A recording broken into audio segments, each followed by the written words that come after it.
I'm acclaimed.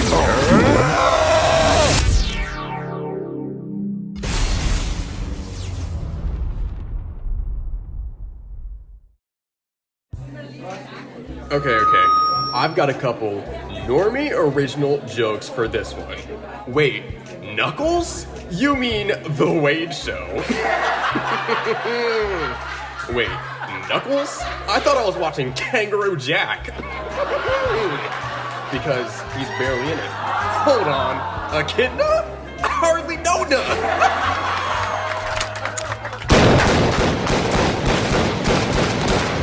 In February 2022, ahead of the release of Sonic 2, Paramount would officially announce a third movie and a series focusing on Knuckles.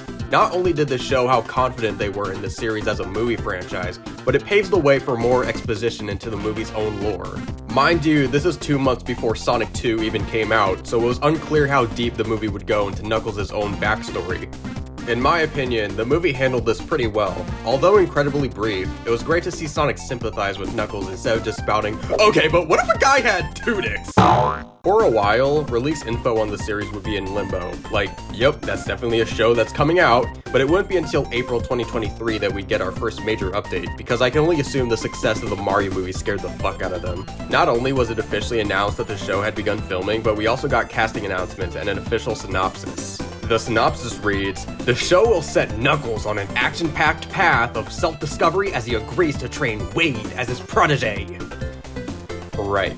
So, you mean to tell me that the plot to this Knuckles show won't revolve around Rouge the Bat, the Chaotix, the Bowlon Rogues, and Scourge the Hedgehog coming out of a portal to save the day? This is fucking bullshit. Obviously, that's an exaggeration. I don't know if you guys know this, but CGI on a TV budget is not cheap, so the fact that we'd be getting a spin-off focusing on a CG character was a blessing in and of itself. That's essentially my thought process with these movies. They could drop the most dogshit plot synopsis for Sonic 3 right now, and my biggest concern would be, yeah, but that color grading though. After another incredibly long wait, the marketing for the show would officially begin, starting with not a trailer, but a Super Bowl ad with a cameo from Knuckles. Throw him. What an interesting choice of marketing. Then we'd get our first trailer, and I get it, this wasn't exactly shaping up to be what everyone wanted from a Knuckles the Echidna show, but it's only a trailer anyway. The action and visual effects seem promising enough, so I think it'd just be fair to wait and see how the show holds up upon its release.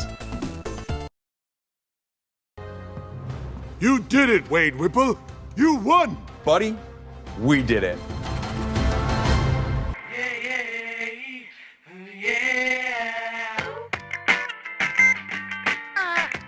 Fuck my life. Episode 1, The Warrior, is what some would consider to be the best in the series, which, let's not get ahead of ourselves. It is the only episode in the series to feature Sonic and Tails, and also the only episode to be directed by Jeff Fowler. By the way, James Marsden isn't in the show, so they just do that thing where they talk about him like he died. So far, this seems to be shaping up to be a pretty decent start to the show. Knuckles' own antics in the Wachowski household are fairly humorous, and the character interactions between Sonic, Tails, and Knuckles are pretty sweet. Surely there's nothing that could detract from the...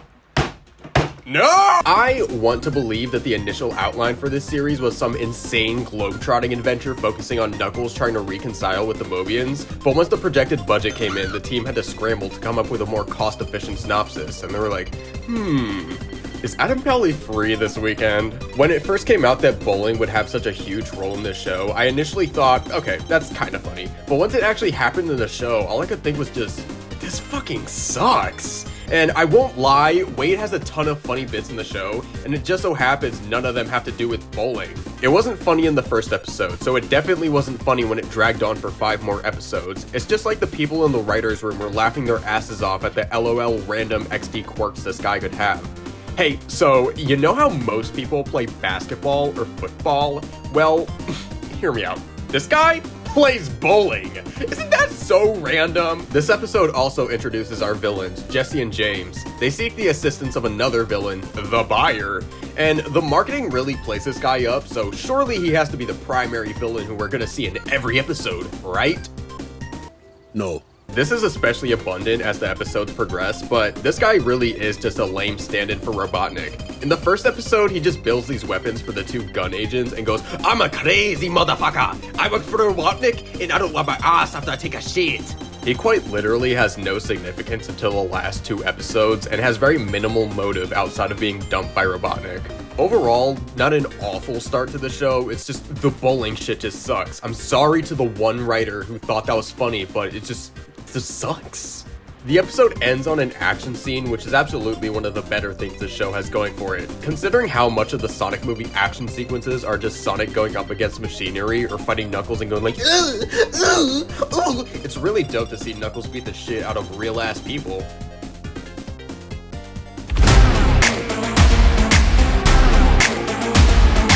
Episode 2, Episode 2, Episode 2! Whoopsies! This episode marks the beginning of an unfortunate recurring theme throughout the rest of the show, in which Knuckles is mostly absent in the show called Knuckles. And honestly, this is probably the only episode where it actually works. In the last episode, Knuckles is captured and sent to the Ice Cap Ski Lodge.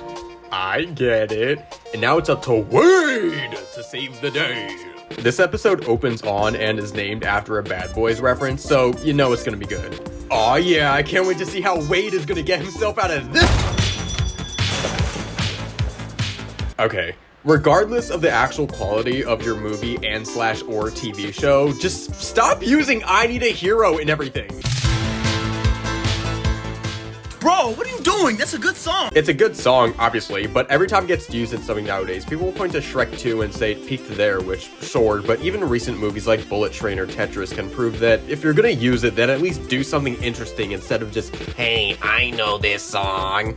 No way, shut up! Did I just save you while you were listening to this song?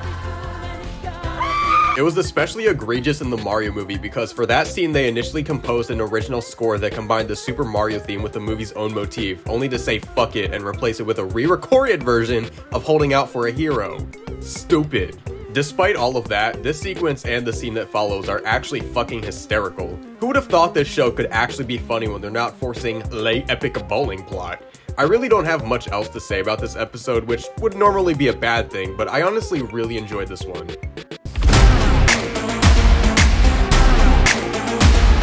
In this week's episode of Knuckles, Wade is now a domestic terrorist and seeks shelter at his mom's house. That sounds like an interesting setup. Surely nothing could fuck this up. No! I'm going undercover. I'm working for the FBI. This episode is kind of a mixed bag for me. For the most part, Wanda is kind of funny, and then I'm just like, okay, you can shut up now. No hate towards the actress, but a lot of her lines just read like bad improv. Considering Ben Schwartz and Adam Pally got their start in improv, I imagine these movies are very improv driven, but that doesn't mean all improv is good improv. When Sonic 3 comes out, there's definitely going to be some big promo video of Jeff Fowler where he's all like, "We really just let the cast go all out on this one," and it cuts to a clip of Adam Pally on the set going, "What if Eggman had a dick hanging off his forehead?" King Kong ain't got nothing on me. Yup, all improv. In this episode, Knuckles is a red echidna who says funny things. I've never seen balls so plump and swollen with flavor. Once again, not much to say, but I don't hate this episode. The build up to the bounty hunter fight is absolutely worth it. Like seriously, I hope this quality of action continues into Sonic 3. The ending to this episode was also pretty sweet. Wait, is that an Adam Sandler poster?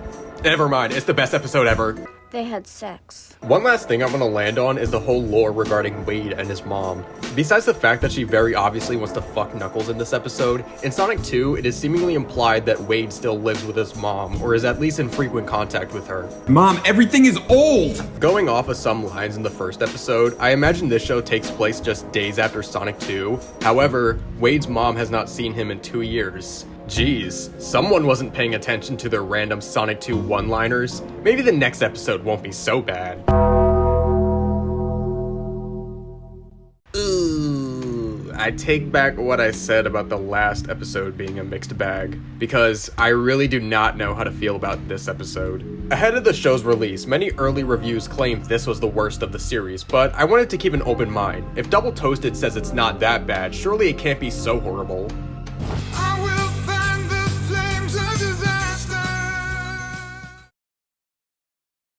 This premise is so dumb that it wraps back around to being fucking genius and back to me wanting to kill myself. What if we make an episode where Knuckles himself is only in it for a minute and Wade is in a box for the majority of the episode, and crucial plot points are told through song and dance? Let's see what this week's episode of Knuckles is about. Knuckles and his best friend Sonic, C, aren't in this episode, which focuses on Wade Whipple, who is trapped in a cage for the majority of the episode. Fuck. I'm sure this shit must have been funny as fuck in the writer's room, and no hate towards Jorma Tacone, but this just feels like it's trying a little too hard to be funny. If you're the type of person who tends to sit on your balls and you have to go to the hospital to fart your balls out and you think this episode is fine, then that's okay, but I remember when I said on Twitter that I didn't like it, I had people telling me that I shouldn't skip it because it explains crucial plot points. I wonder what these crucial plot points could be. Then I might hit Facebook Marketplace up. Might be some deals on some freaking cool stuff. This fucking sucks. Also, completely unrelated to the premise itself, but I just thought I'd point out that all of the outdoor shots in this specific episode are color graded like Woody Woodpecker on Netflix. After redeeming himself through song and dance, Wade has proven himself to be the true dragon warrior through a biking duel that ends with him chopping off his friend's ponytail. Trying too hard to be funny again. Look, contrary to what many people may think, I am not an overly negative person. I'm chill, I'm hip, and I try to keep an open mind, but this episode just did not do it for me. This is just written like some shit that was intended for the same audience who laughed their dicks off when they announced the Deadpool vs. Wolverine popcorn bucket. But you know what? This line got a laugh out of me. Trust your true inner strength.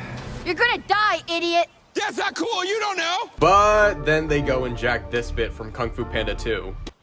What? I suggest you find a ride. What? Prepare yourself for a hot serving of justice. Wait, what? What? What? Dude, I could be watching Poe right now, but here I am watching this shit. Fuck my shitty ass life, man. We're all gonna die someday, so all of this will be completely fucking worthless anyway. This video is all for nothing besides something for me to do with my meaningless life. Hey everyone, welcome back to the old Normie Dude Comedy Corner. Today, I'm gonna be doing a little try not to laugh challenge to some pretty ridiculous memes that have been sent to me through the old Comedy Corner Discord server. Link in description down below. Alright, let's do this! Cause I give you all of these. Aw yeah, son, Reno, Nevada. This episode is shaping up to be a certified zinger. Time to meet Wade's dad. Yeah, Wade's dad. Wait, what? Are you shitting me? Are you shitting me? This is fucking bullshit, dude. I guess I should have expected all that bowling stuff to come into play eventually, but anytime it came up in the last 4 episodes, I would just cover my ears and go la la la la la la. This episode really is just the Wade show at its peak. I guess this episode is somewhat important as we once again meet the fan favorite, the Buyer. He and Team Rocket provide some exposition into gun and shit, but my only real takeaway is that this lady talks about Sonic coming to Earth like it's 9/11. Then San Francisco happened, and I saw a threat unlike anything this world had ever seen. Wasting my career, ordering gift cards and planning fake weddings. Wait, was that a motherfucking Olive Garden reference? I take it back. Best episode ever. This shit sucks. Okay, Knuckles, I gave you the benefit of the doubt for 5 whole episodes. Hopefully you redeem yourself this time, and so help me God, you don't fuck this up for me! This episode starts exactly where the last one left off, and fucking finally we're back with some action. It's really cool to see the show start and end with a fight between Knuckles and the gun agents to really tie the knot together. This ain't good.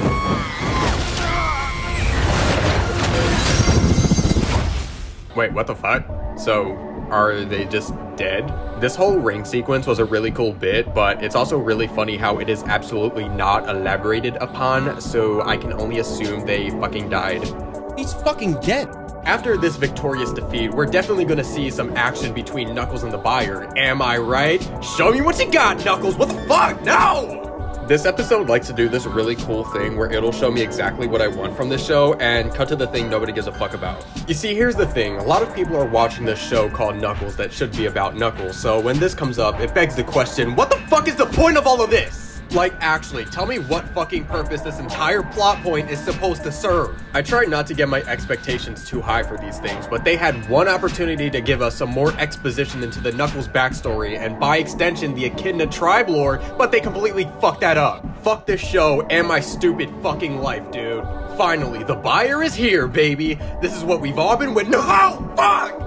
This entire sequence reads as if they planned out this big epic fight sequence, which they definitely succeeded at, but they not only needed a time filler for the rest of the episode, but also forgot to write a proper conclusion. Some might call it a harmless callback, but this is quite literally just, we have the Sonic 1 ending at home. Wait, did they comp Wade into the background? Whatever, ding dong, the buyer is dead. You know, he was a good man. I almost cried. His death was not deserved. This is something I find really funny, but also a little annoying. This show has no epilogue. Like, obviously the buyer will not be a major plot point in Sonic 3, but we just watched 3 characters die with no elaboration. This ending as is would have been even funnier if the show was, you know, good, but here I am left with my pants around my ankles and a gun in my hand. Maybe the real Knuckles was the friends we made along the way. Yeah! Let's close this on something the show couldn't even end on, a proper conclusion. Hear me out, would you rather have more shows like Knuckles, or more shows like Sonic Prime? And no, you cannot kill yourself. The more that I think about it, the more I feel like the show was just a weirdo social experiment to test the waters for a show like this. To no one's surprise, this show became a #1 debut for Paramount Plus, which, don't get too ahead of yourselves, the only competition is Frasier and Rugrats, so the bar was in hell to begin with. Because of this, the showrunner mentioned that there could be more down the line, which, if it's gonna be anything like this, then please God, I don't want to see it. But considering how outlandish the show can get, it definitely feels like they wanted to dip their toes in and test the waters for more long-form Sonic movie content. Granted, the water for this type of content is cold, so don't go in yet, Sega.